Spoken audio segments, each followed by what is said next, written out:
to Fact Files as we continue to understand the facts behind the crisis that we're facing today in the Indian context, and also to understand what are the steps that are being taken to prepare ourselves for it, again, in the healthcare capacity context. I'm joined now by Dr. Girdhar Gyani, the Director General of the Association of Healthcare Providers. Dr. Gyani, thank you so much for joining us. Thank you very much. Okay. So first of all, could you tell us what the Association of Healthcare Providers does and what is the role that you're playing today? You see, Association of Healthcare Providers India came into existence in December 2012, basically to take advocacy issues with the government and the regulatory agency on the issues, which are coming in the way of, providing universal health coverage. And our motto was well-being of the common man. So I think with that, we started functioning of this association. We also have one secondary role of building capacity into the Indian health system, by which we help our member hospital on the issues like affordability, patient safety. These are our main focus now. How do we run the hospital at the affordable cost as well as ensuring the patient safety? So with that, we have been functioning for all these years. Right. And how many members do you have? How many are hospitals, and what is the kinds of hospitals or other healthcare centers? You see, we have a directory, printed directory of hospital with the bed size of 100 and above. And in that number is around 2,800. Remaining hospitals are our member through our chapters. So we have got 15 chapters, state chapters, what we call, and rough size of the total membership is around 10 to 11,000, in between 10 to 11,000.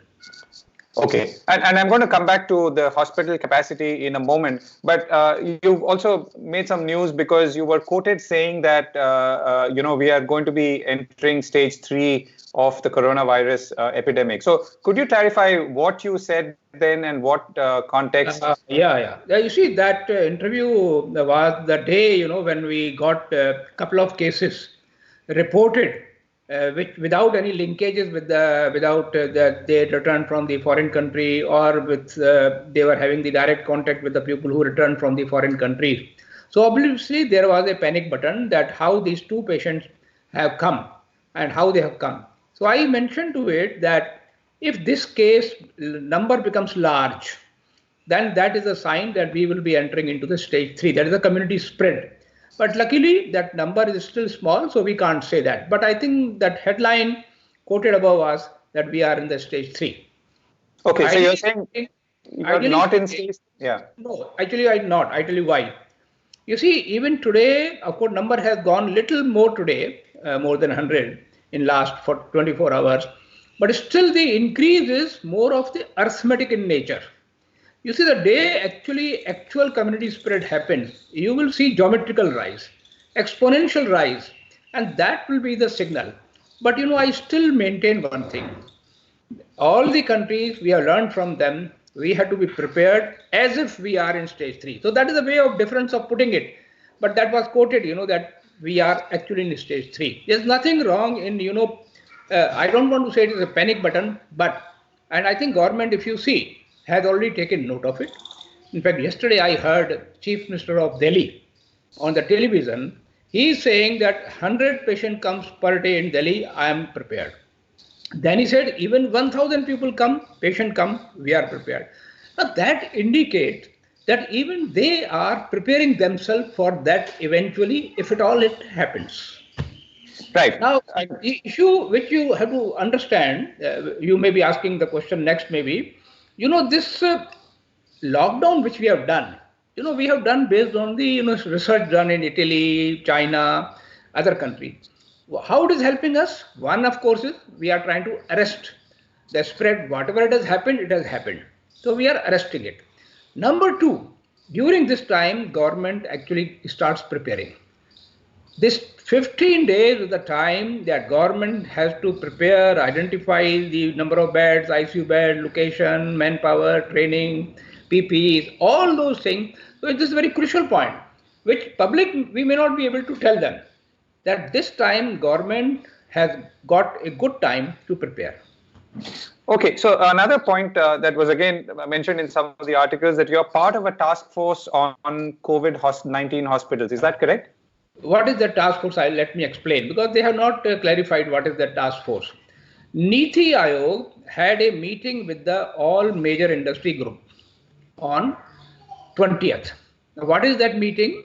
They wanted that all these associations like HPI, Net Health, CII, FICCI, ASSOCHAM, they should come together and work on the specific issues and keep us informed.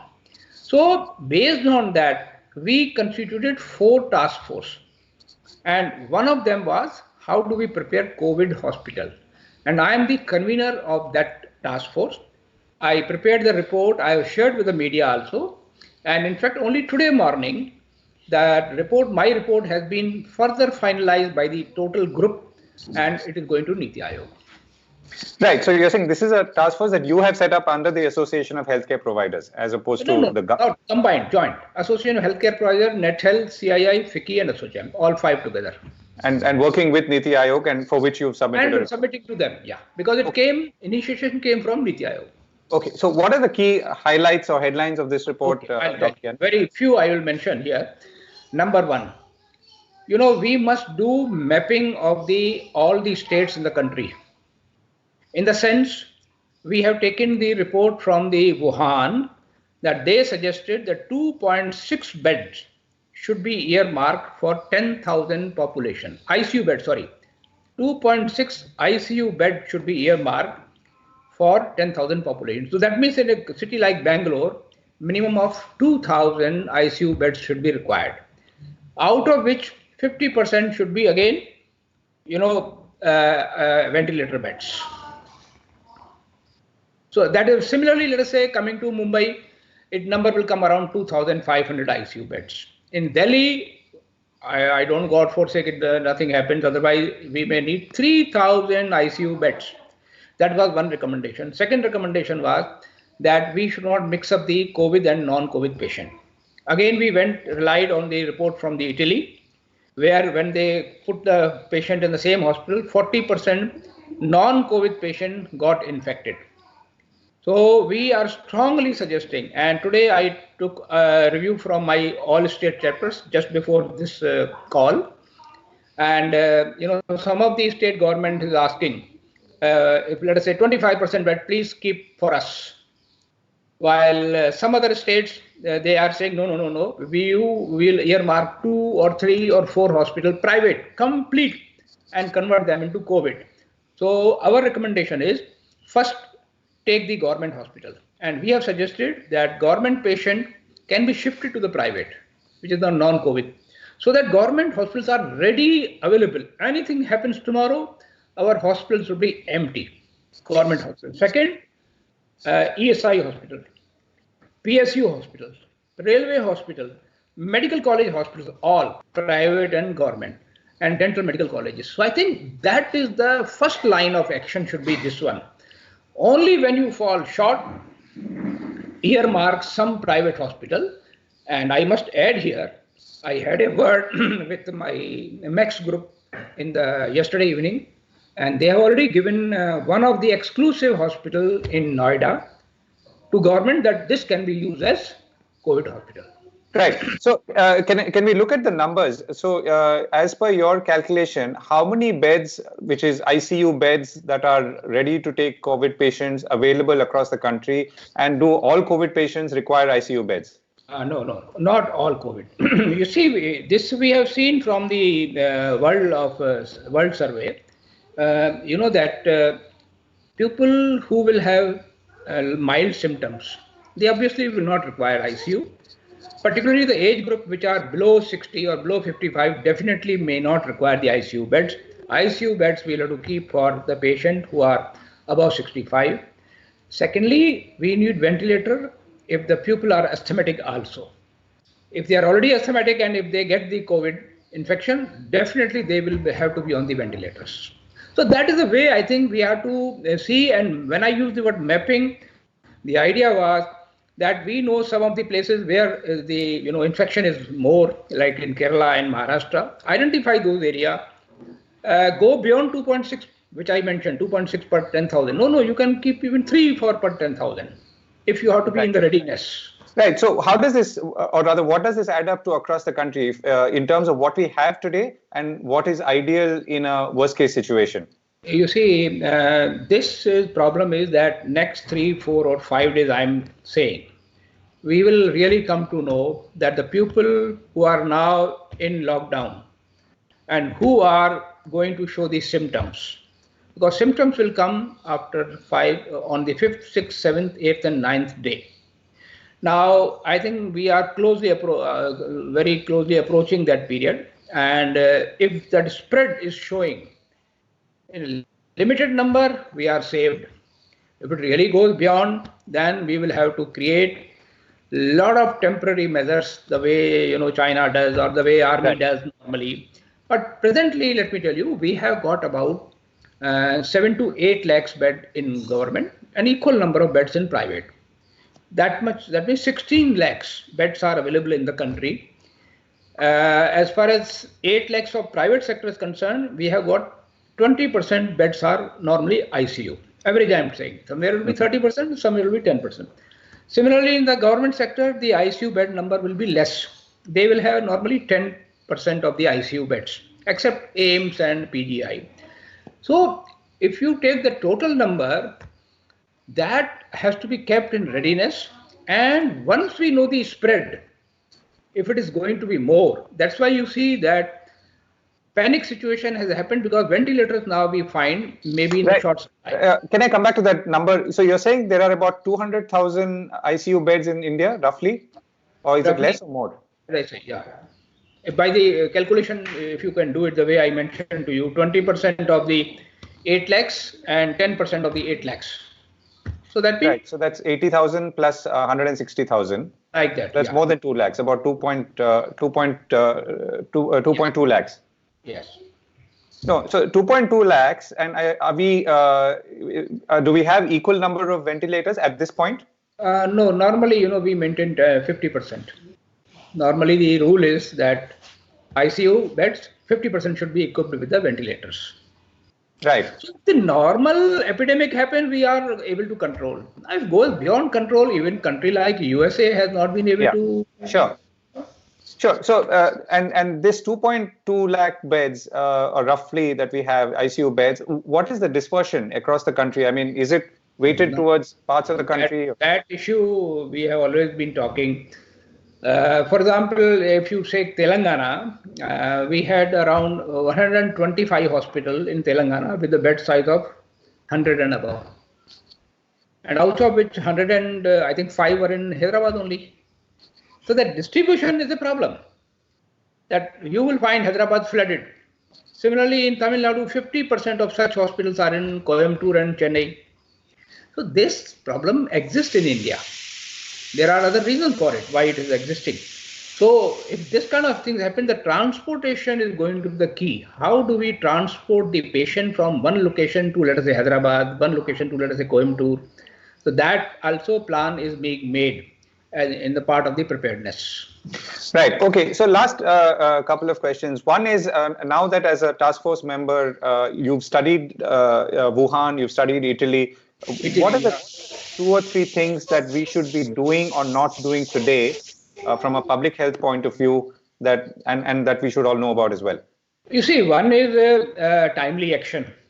And we only believe that we have taken reasonably, I will say, timely action of putting the lockdown, number one. We have started preparing ourselves. We have started contacting all these private hospitals. This is what we have done. Third thing is very important is that we have stopped normal OPDs. We have stopped selective surgery. If you visit any private hospital today, you will find a sorry state. Sorry state in the sense that they are running only with a 30% patient load. Mm-hmm. So that actually is giving me another worry, that if this continues for 2 months, our financial sustainability of the hospital will be in problem. But hopefully, I think government will take care of that. So what I'm saying, we are that way prepared, that because patient load is only 30%, if whole hospital is to be given for the COVID, it can easily be done because we don't have to shift many of the patients. So that preparedness is going on. Now, the testing is one of the issues which everybody is talking. And we have today 118 government labs, 39 private labs, which has been authorized. We have capacity of 15,000 tests, which can be done in one day. But we are not using, XY everywhere, because still we are not adequate enough test kits are available. Okay, that number is not being shared with us, Right. or nobody knows it. But I think the way America also is not doing test on everyone, they are also doing on selective thing. But as and when I think the supply of kits, which is increasing now, we will do more testing. So this time of lockdown, hopefully we will be doing more testing to establish in next 1 week whether we have actually gone into community spread or no, we are still in control. Right. Okay. Thank you very much, Dr. Gyani. So I'll take away 2 quick points from what you've said. One is that we have about 220,000 ICU beds, and currently most hospitals in this country are working at about 30% capacity in anticipation of load coming from COVID. So that's good news. And perhaps we are better off or better positioned at this point than many other countries. Many other countries have been.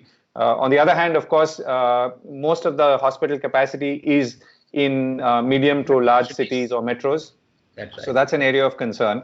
And we, of course, hope that there will not be any community spread and the way that we've seen it in other countries. Have I captured the key points, Dr. Gyani? Yeah, very important. Only thing you can give the last message to your viewer that, people, some of them are still not taking it seriously, this lockdown. I think they must understand what it means, Right. Very important to remain isolated. Yes. Right. On that note, thank you very much, Dr. Gyani. And we do, of course, hope that we are all safe and stay safe and recover soon from this pandemic. Thank you very much for joining.